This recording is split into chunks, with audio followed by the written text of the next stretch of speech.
Ассалаумағалейкум. Бүгін бізде Допта News YouTube арнасында алғашқы подкастымыз футбол туралы сұрақтар болады. Және бүгін бізде қонақта МФК Медина командасының ойыншылары Ұзақбаев Азамат және Марат Қадыржан. Ассалаумағалейкум, қош келдіңіздер. Алейкум ассалам. Алғашқы сұрақ сіздерге. Футзалға қалай келдіңіздер және алғашқы бапкерлеріңіз кім болды және қандай кеңес есте қалды? Айтасың ба, қош? Басайырайын ба? Ассалаумағалейкум, тағы да. Жалпы футбол біздер 2008-ден бастап ойнаймыз ғой, 2007-ден бастап осы футболмен айналысамыз. Школаға барып 2007-ден бастап мына стадион салынды сол уақыттарда 2006-ларда бастап 2007-де бітті. Сонымен бастап школа ашылды. Сол кезде ең алғаш сол школда ағайымыз болды бір, Жұмахмет деген. Сол кісі шақырды. Мен енді былай школааралықта ойнап жүрдік қой, былай кішкене футболдан екеміз болғасын. Школа ашылып жатыр осында Құлсардан. Стадион ашылып жатыр, стадионға қатысатын балдар, футбол ойнайтын балдарды шақырып жатыр деп. Сол кісі шақырды, барсам Қайырбек, Уалитханов Қайырбек. Сол кісі күтіп алды енді, ең алғашқы. Сөйтіп, сол футболымызды 2007-де бастадық қой, жалпы. Үлкен футболдан бастадық. 2007 жылында Ақош бар, бәріміз бірге қатыстық сол Қайырбек ағайға. Сонымен 2012-ге дейін ойнадық қой почти. Үлкен футбол 2014-ге жалғасты сол. 1-2 жыл былай 2012-де соңғы 2012-де кішкентай футбол, мини футболға өттік қой. 2012-ден бастап мини футбол ең басында осы Құлсарыда бір екі жерден ба салынды сол кезде ең бірінші ана кортойлар шығып атты. Сол кезде мини футбол салынып бастап атты. Абай школада, содан сосын Сатвалдиевте салынып, сосын 3-ші микрорайонда есімде сол. 3-ші микрорайонда салынды ау деймін сол. Үшеуінде салынды, содан бастап уже үлкен футболдан жайлап мини футболға өттік. 2012-ден бастап ойнадық осы мини футболды. Сол уақыттарда ойнап. Сол Қайырбек ағай болды. Содан кейін Қайырбек ағай жұмыстан стадионда жүрді. Ол кісі жұмысын тастағаннан кейін Қайрат Мұсағалиев деген. Сол алғашқы сол екі тренерім солар болды ғой жалпы. Ақош, сіздікі қалай келдіңіз? Және алғашқы бапкеріңіз кім болды? Қандай кеңес әлі есіңізде бапкердің? Біздер сол 2007-де Құлсары қаласының корт ойы болды, стадионның ашылуына орай. Әр ауылдан командалар жасөспірімдер арасында. Сонда біздер өзіміздің ауылымызбен пыңгес болып бірінші орын алдық өз жылымызда. Сол кезде командада мені үздік қорғаушы алдым да, сол жарыста Мұсағалиев Қайрат пен Уалитханов Қайырбек екеуі келді.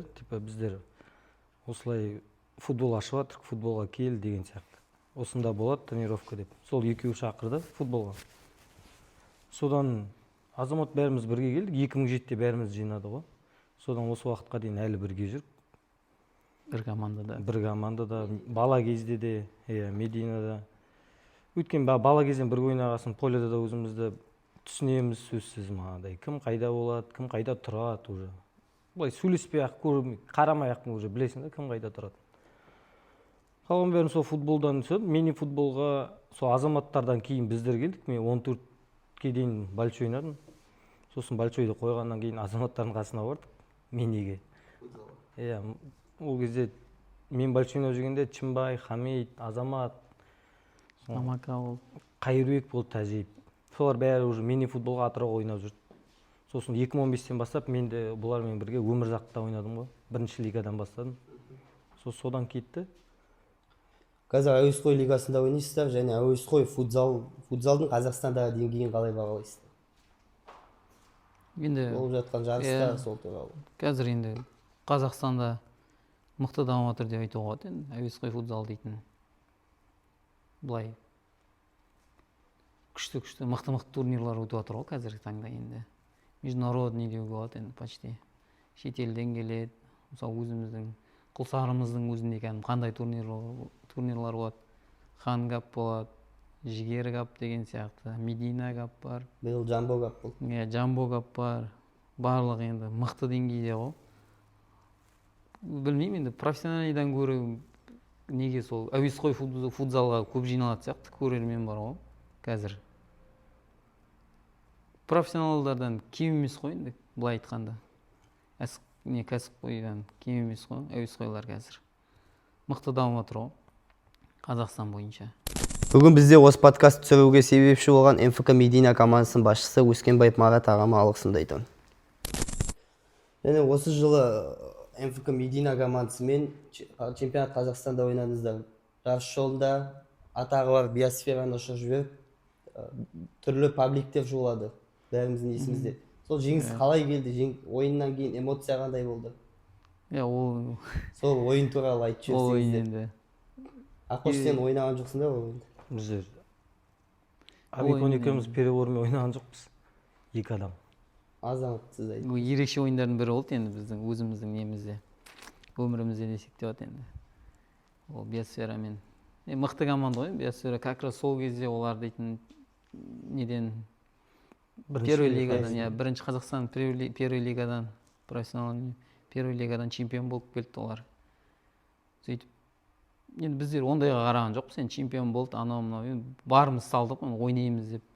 Оның алдында да енді Бексұлтанмен ойнадық, Астана Бексұлтанмен ойнадық. Олар да енді мықты профта жүрген командалар ғой, игроктардың барлығы.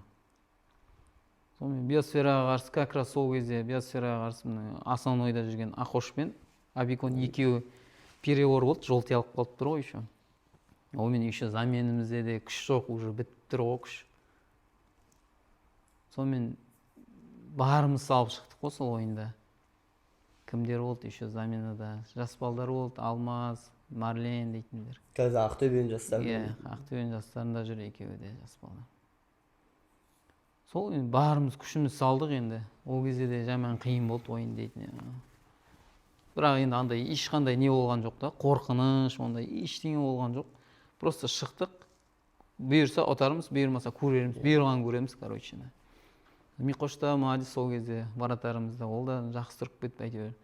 Именно сол турнирде күшті мықты тұрды ғой. Бағжан. Ол да Бағжан кетіп сол турнирді алып шықты барынша. Пенальтиде пенальти болды ғой, пенальтиде пенальти. 5 пенальти. Бастап салдық қой еще біздер 2 гол салдық. Чемпионат басынан бастап айтып берсеңіз. Басынан бастап. Топтағы ойыннан бастап. Топта басынан ең бірінші кім ойнадық? Қарағандымен ойнадық па? Әділ деген командамен ойнадық тоже. Онда да 5-2 ұттық. Андай формат шығарып қойды ғой қазір. Матчты ойнайсың, и матчтан кейін пенальти тебсесің. Короче, матчтың результаты қатысып несі жоқ, короче. 3 очко береді матчты жеңсең, и одан бөлек пенальти тебсесің. Пенальтиден жеңсең 1 очко қосылады. Сонда сен матчты да жеңсең 3 очко, пенальтиде жеңсең 1 очко қосылады. 4 очко болады ғой общий. Сондай мен әділді жеңіп алдық. 5-2 қылып. 5-2 болды, 5-2 болды. 5-2 болды. Мен ойынмен 5-2 жеңіп алдық та, пенальтимен тоже жеңіп ұтып алып тұрық қой.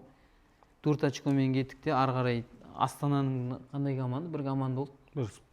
В общем, барецтер ма, рукопашниктермен ойнадық. Сондай мен ойнап, онымен де почти 2-2 ойнадық ба? 2-1 ұтылаттық қой. Соңғы 3 секунд қалғанда, 3 секунд қалғанда дабл пенальти алып тұр қой. Мен, короче, Азатқа берем. Қайыржанов Азат қой. Соған бердім де былай ортаға қарай кіріп қашып батқанда, короче, ана біреу қолмен итеріп қалады ғой мен. Уже ойын, ана дальше Азат тебет, ойын бітіп кетеді. Судьяға барам ғой мен. Айқайласып, судья, фол болды ғой, 6-й фол уже. Айқайласып, сол жерден бүйтіп. Бітіп тұр уже, уақыт бітіп тұр.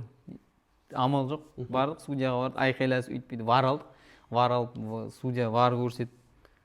Вар алып, сонымен, в общем, 6-й фол қылып берді ғой ананы. 6-й фол уже Азат тиюін деп, дабл пенальти. Азат тиюін деп тұр. Азатқа барып айтып тұрмын, ответственный момент уже салу керек, Азат бірдеме қылып. Салам братан деп тұр, ол да салам братан. Жалғыз проф. Смел деп тұр, салам братан. Давай, сөйт. Азат тиюіп алып қалып, 2-2 қылып тұтадық қой. Сол важный матч болды, солда да тоже. 2-2 қылып, 1 очко одан алдық, пенальтимен тоже. Пенальтимен тағы 1 очко алып кеттік қой. 5 очко алып кеттік, онымен сосын 3-ші ойын.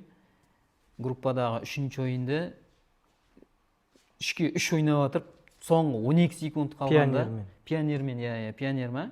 Пионермен ойнадық қой. Пионер сияқты қателеспесем. Пионер сияқты сол. 3-3 ойнадық. Соңғы 12 секунд қалғанда бізге пенальти береді ғой, бізге қарсы. Сонымен 12 секунд қалғанда вар қарайды да пенальти береді бізге қарсы. 4-ге шықтып кетеді олар. сосын пенальтимен после матчевой пенальти болады енді 1 очкоға таласатын, ол кезде біз жеңіп кетеміз. Сөйтіп, в общем, общий неше очко болды? 7 очко болды. 6 очко ма, 7 очко ма? Общий 7 очкомен шығып 7 очкомен, в общем, екінші орынмен ба шығып кетеміз ғой, үйтіп бүйтіп. Группадан екінші орынмен шығып кетеміз де. Кіммен кездестік? 1-16-да, 1-16-да Бексұлтанмен кездестік. 1-16-да Бексұлтанмен кездестік, 1-16 Бексұлтанмен кездестік. Олмен ода тоже ұтылып аттық қой. 2-0. 2-0 ұтылып аттық та, 2-2 шығардық. 2-2-ден 3-2 олар қайтып шығарды. Сосын соңғы жағына 5-й шығардық та, онымен де 3-3 қылдық қой. Онымен де 3-3 қылып пенальти тебістік. Пенальтиде тоже біздер бастап салмай алды ау деймін, Нұржан салмай алған сияқты сол кезде. Біздер салмай қалып әйтеуір Миқош сол жерде қатарынан екеуін шығарам, или ол неде ма? Бесферамен ба? Сол матчта сияқты бірінші кім салмайды? Черноморцев салмай алған. Жоқ, бірінші ол матчта Азат салмай алған жоқ па? В общем, біздерде тоже біреуін салмай алдық, оларда 2 игрок салмай алды ғой пенальтиден. 3-3 болдық общий матч. Матчта 3-3 болып, по пенальти шығып кеттік қой, короче, ол матчтан. Короче, биосфераға келдік, биосфераға келгенде тоже сондай болды. Бастап, еще сол именно Бексұлтанмен ойнағанда, 1-16-да ойнағанда, Ақош пен Абикон перевормен, жолтимен ойнамай қалады ғой. Уже основной игроктар ғой, команданың основнойға шығып жүрген игроктар. Сөйтіп, 2 основнойдан в общем, қалған бар игрокпен шықтық қой, кімдер бар? Давай, мен до конца. Ауылдан да балдар соғып отыр. Қайреге ақилар, бәрі қанағаттар, бәрі соғып отыр. Чынбай, Хамид, Чынбай мен Хамид бара алмай алды, короче, олар айтпақшы. Оразаның мезгілі, сосын басқа да бір белгілі себептер болды, короче. Олар да бара алмай алды. Сонымен, в общем, не керек, бар баламен ойнаймыз дедік қой до конца. Көреміз бұйырған. Сөйтіп атып шықтық. Еще Катон болды. Катонда ана жақта кішкентай балдармен жарысқа барып жүрді. Ол да кешігіп келді ойынға. Бірінші тайм бітейін деп жатқан. Біткенде ма келді ол даже. 2 замен ба, сондаймен бастадық қой. Сөйтіп бастап, еще біздер салдық бастап. 2 гол салып алып тұр қой біздер. 2 гол салып бастадық. Онымен олар екінші тайм бастады да 2-2 қылды. Сосын біздер 3-2 қылдық. Олар 3-3 қылды да олар 4-3 алға шығып кетті ғой. Сосын манағыдай тек соңында 5-й шығардық та, 5-ймен әйтеуір шаблон салып кетті. Соны Арман Ушербаев Арман. Шаблон салып кетті, сол 4-4 қылып. Онымен де пенальти тебістік, пенальтиде тоже оларды. Біздерді Нұржан сала алмай алды ғой, 2-ші ма теуіп. Сосын оларды 4-ші мен 5-ші адам сала алмай алып тұр ғой. 2 адам салмақ, бізде қалған бәрі салып тұр. Сөйтіп енді онда да күй жоқ эмоциялар шықты ғой. Елімаймен ойында сосын 1-4-ке өттік қой Елімай. Елімайда тоже 1-4-ке өттік онымен. 1-8-ден 1-4.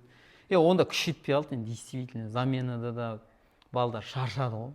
Күш жоқ енді. Боковойдың правиласы бар. Боковойдың правиласы да бар айтпақшы сол кезде. 1-4-те қолмен лақтырама уже? Жоқ, бүкіл ойында лақтырып бүкіл ойында лақтырады. Ана жерде. Манағыдай қолмен лақтырады, либо аяқпен бастайсың, либо оның правиласы бүйтіп қолыңды былай бір сілкедің ба, болды уже, короче, қолмен лақтыруың керек. Если допты жерге бір қойып, содан кейін алып лақтыруға болмайды. Сондай қойдың ба, уже бастауың керек. Былай істедің ба, уже бастауың керек қой қолмен. Сол кішкене бізге қиындау болды ма, біз дұрыс түсінбедік па, или сол моменттен, короче, сондайдан бізге бір 2 гол ма, 3 гол салып кетті ғой. Сондай соның боковойдың несімен, қателігімен. Сөйтіп Елімайды да негізі бастап салдық қой біздер бірінші тайм. Оны бастап салдық та күш жетпей қалды, действительно ол матчта. Биосферадан кейін ойнаған ол матчта айтпақшы. Жолтый ма? Азат, Қайыржанов Азат, ол да перевор болды да, жолтый болды. Күштің бәрі, эмоцияның бәрі мен ойлаймын, ана биосфераға салып тастадық қой деп ойлаймын мен өзіміз. Елімайға жетпей.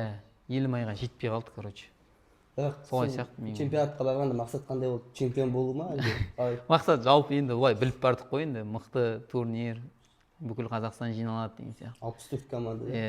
64 команда жиналды. Онымен хотя бы тройка кірсек те деген сияқты мақсат болды ғой енді жалпы. Онымен берілмей қалды, сол 1-4-те Елімайды 1-0 ұтып атып, екінші таймда 3-1 ма, сондай жіберіп қойдық. 3-1 болды. Одан кейін үлкен футбол жылой лигасы басталды. Одан чемпион болдыңыздар. Одан, Сол матч Аминадан ұтып қалған матч. Не жетіспей алды сол матчта? Ол матчта білмеймін мен. Ешкім сенбеді Аминадан ұтып қалатындар. соны айтамын, ол матчта білмеймін, андай слишком уверенно шықтық па. Сенбей шықтыңыздар ма қарсылас? Ол кезде басындағы ойындарда кім қай Басындағы тур позицияда ойында. ойнайды білмейді. Хамит нападениеде жүр. Айтпақшы. Аманда Ситада мысалы. Жалғасыз. Ол кезде ешкім позициясын білмейді. Сол ортағына қарай позициямыз, әркім өз позициясын тауып алды ғой.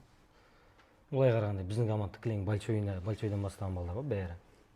Сол чемпионатта чемпион боламыз деген мақсатпен ойнадыңыздар ма? Жылой лигасында. Жалпы басында ондай мақсат болған жоқ деп ойлаймын мен өзімде де. Просто ойнап тастайық, олай ойнап көрерміз дедік қой енді по ходу. Бірақ енді біздің составқа қарап та енді бір чемпион болуға да болады деген сияқты болды. Составта да енді ойнап жүрген балдардың көбі сондай, Құлсарын мықты деген игроктардың көбі осыны бізде болды ғой. Сонымен басында енді бірінші тур ничья ойнадық Шоқпар-Тоғаймен 2-2. Одан кейін Аминадан ұтылып қалдық. Короче, болдық дедік қой негізі. Содан кейін Ембі бір ойын ұттық та Ембі мен ба екен? Ембі ол 14-те ма, 13-ші турда ма? Солай ма? Ниче ойнап қалғанымыз? Жоқ, ниче ойнап қалғанымыз тоже. 2-1 қыл, 2 ойнадық па? 6-2 ұтылады. Иә, сонымен ниче ойнадық па? Жоқ. В общем, Бірінші таймда басында, короче, желание болған ондай көп. 3-2 Басында шығарып Равонамен салатында. Басында ондай көп желание болған жоқ. Онымен, короче, 5-6 турға келгенде сөйтіп жайлап ұтып келгеннен кейін уже дұрыс командалар кездесетін бастағаннан кейін уже настрой бөлек болды да. Ұту керек уже. Бірінші орында кетқандар. Бірінші орында кетқандар. Короче, главный жоғары жақта кетқандарды бір командалар болды ғой, бір 7-8 турға дейін төменге түспей кетқан. Короче, соларды главный сондай матчтарды ұтып алу керек болды ғой бізге. Очколарын алып алу керек болды да. Үйтіп әйтеуір Қамскөлді ұтып алдық 3-2, бұйырып кетіп. Исламды 2-1 ұтып алдық. Әрине. Мықты деген тағы қандайлар болды. Жігерді ұтып алдық біргеннен ма? 2-1. 2-1 3-ші турда ойнайтындар. Жоқ, 3-ші тур емес. 3-те ол басында ойнап тастадыңдар Жігер. Солай ма? Достықпен соңғы жақтарда. 2-1 ма? 2-1 Жігерді тоже 2-1 ұттық. Азат дубль жасайтын матчта. Жігерге ма? Жоқ. Қайыржан Азат дубль. Ақош салған жоқ. Бір мен салдым, екеуін. Онда Азат салды екінші болды. В общем, мықты деген командалар ұту керек болды да, соларды ұтып әйтеуір ар жағында нормально болып кетті де. Бұйырып кетті соңында уже. Сол чемпионатта сіз не алдыңыз да? Үздік ойыншы. Үздік ойыншы. Сіз? Үздік шабуылшы. Үздік шабуылшы. Бомбардир ғой. Сол чемпионатпен қатарласып еще футзалға Хангапқа барып келдіңіздер. Барып келдіңіздер деген, барып келдік қой бірге, мен медиа қызметін атқардым. Сол Хангап қалай болды? Негізгі мақсат тройка 3-ші орын болды ғой негізі, сөздің шыны. Онда да.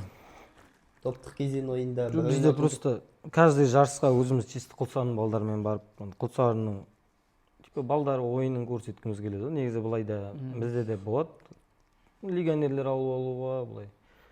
Одан ештеңе көтерілмейді. Сол өзіміз Құлсарының балдары ойнай алатынын, Құлсарының балдары да олармен тіресе алады көрсеткіміз келеді. Мысалы біздің басшы да сол үшін игроктар алмайды. Мысалы Астанаға да біздер алып кетуге болатын еді 1-2 профтарда. Енді өзіміз Құлсарының бізді өзіміз футзалын көтеру ғой, өзіміз Құлсарының балдары ойнай алатын көрсеткіміз келеді. Мықты-мықтылармен тіресуге де болатын көрсеткіміз келеді. Сол үшін өзіміз барамыз да ол. Сіздер ойнаған қай матч ерекше есте қалды? Ұмытпайтын кәдімгі. Ұмытпайтын ба? Мен үшін неде болдық бір? Қай жылы болды? Бейнеуде ойнайтынымыз. 2020-да карантин. 6-5 ұтылып қалатынымыз. Ұтылып қалдық бірақ енді. Бейнеу футзалдан. Естен кетпейтін болды сол матч. Короче, ол матчта да қызық болды. Бейнеуде ойнадық. Газонда ойнап тұрық қой еще. Сол кездері 2000-шеде, 2020-ларда ма, 21-ларда. Карантин кезінде? Карантин кезінде, походу. 20 карантиннен бері қарай сол бір жыл бірдеңе шығар. Августте болды. Сол жобаларда бардық. В общем, неме ойнап, бейнеу футзал деген. Бейнеу футзалда тоже кімдер ғой жинап алған? Каспийдің игроктарын жинап алған сол кезде Каспий. Каспийдің игроктарын 1/4-сін алып алған ғой. Біздер енді өзіміз барып тұрық, чисто өзіміз Азат болды сол кезде. Ақош, Абикон бәріміз жиналып барып тұрық. Қайрат ағай болды сол кезде бізде. Бұрып неде тұрған. Тренерскийде Қайрат ағай болды. сонымен ол матчта да тоже 4-ке 0 ұтылып аттық па? 4-ке 0, 5-ке 4 шығарып алдық. 4-ке 0 ұтылып атыр. 5-ке 4 шығарып алдық па? 5-ке 4 шығарып алдық сол матчта. 5-ке 4 шығарып алдық. Абикон сонда қатты ойнады. Абикон. Менің өзімде тоже сол матчта 2 гол салдым. Бірақ Абикон қатты ойнады ол матчта. Боровка деген Азат 2 гол салды. Азат салды, 2 гол. Азат. Бәріміз, в общем, білмеймін, айырып тұрық сол кездері. Барымыз салып тұрық қой. Енді настройда бөлек, аналар профтар ғой енді. Оларға қарсы тем более. 5-ке 4 шығарып алып, 5-ке 5 қылып кетті олар. Соңында сосын тоже 6-ға 5 шығарып алды ғой.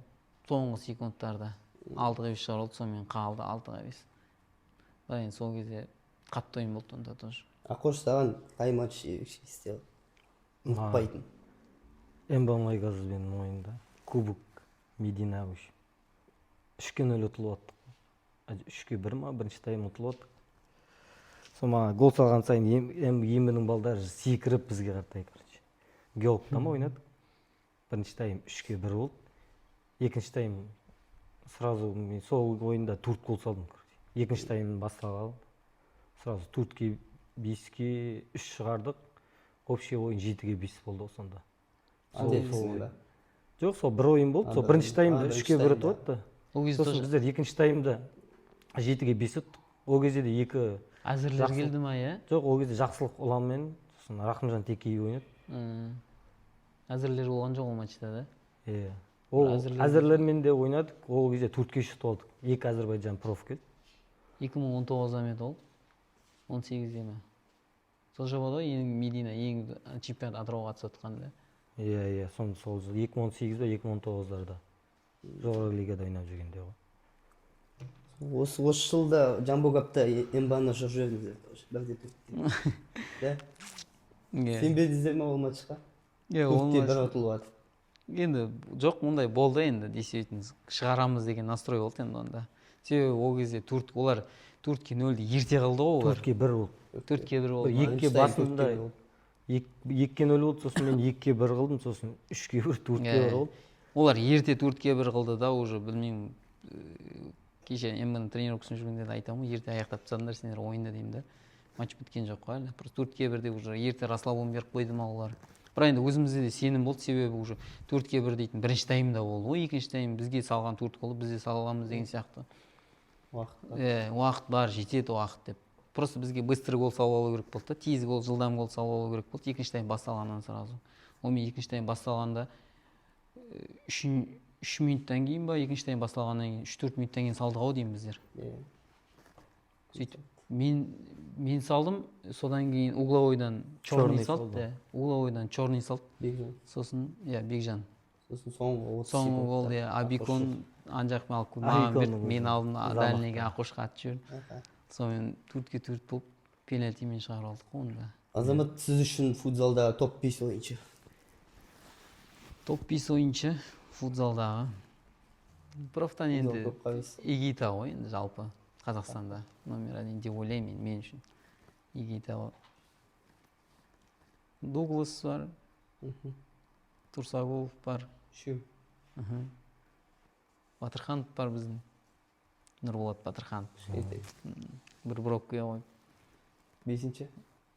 Асхат Күлібаев деген бар менің құрдасым. Ақтөбенский. Жақсы. Ақош, сіз үшін топ 5 ойыншы футзалдағы? Маған Қазақстаннан Дуглас пен Игита ұнайды. Сосын шетелде Абрамов дейтін бар. Денис толық, бірақ қандай финтпен, радугамен голдары керек. Сол үшеуі, сосын өзім ойынын қараған футзалда Рикардиньоның ойыны ұнайды. Сосын Фалькао. Ол кезде сол футзалдан алтын доп алып жүрді Фалькао. Ютубта видеолар бар, финт үйретеді. Соған қарап үйрендік қой. Монстр деген Феррао бар. Сөз соңында Азамат, Ақош көрермендерге және әуесқой ойыншыларға, жас ойыншыларға айтар ақылдарыңыз? Енді жалпы енді біздер Құлсарының футболын, жалпы Құлсарының футзалдан бір проф команда шықса екен дейміз ғой енді. Біздер енді жасымыз 30-ға келгенімен артымызда бар ғой, жас балдар бар, күшті жас балдар бар өсіп келатқан. Солар ойнайтындай әйтеуір бұйырып бір Құлсарыда мен жағдайда жетеді ғой енді былай қарапсаң, білмеймін неге ондай не істейтінін или қалай екен. Шыққан қалаймыз, короче, Құлсарыдан бір проф команда болу керек деп қолға алып жоғары жақтан біреулер. Енді біздер білмеймін, біздер жұмыспен анау-мынаумен енді Тенгизге вахтаға кетіп қалдық. Қазір қайтып келетін неде жоқ. Ойда жоқ енді жалпы пока. Ауылға келіп тренер ондайға. Пока вахта енді жайлап біздер. Сол проф команда ашылса жақсы болатын еді деп ойлаймын енді Құлсарыдан. Жас балдарға айтар, мен еңбектену керек қой, бәрібір. Еңбектенбей ештеңе болмайды ғой. Ең бірінші. Ойнау керек, дисциплина болу керек өздеріне. Қазір енді мана лейс дейтіндер көп қой. Ондайлар семен көп әуес болмай. Тренировка жасаған жақсы ғой. Еңбектенсе біршама нәрсе болады ғой. Все, рахмет, осымен бүгінгі подкастымыз тәмам.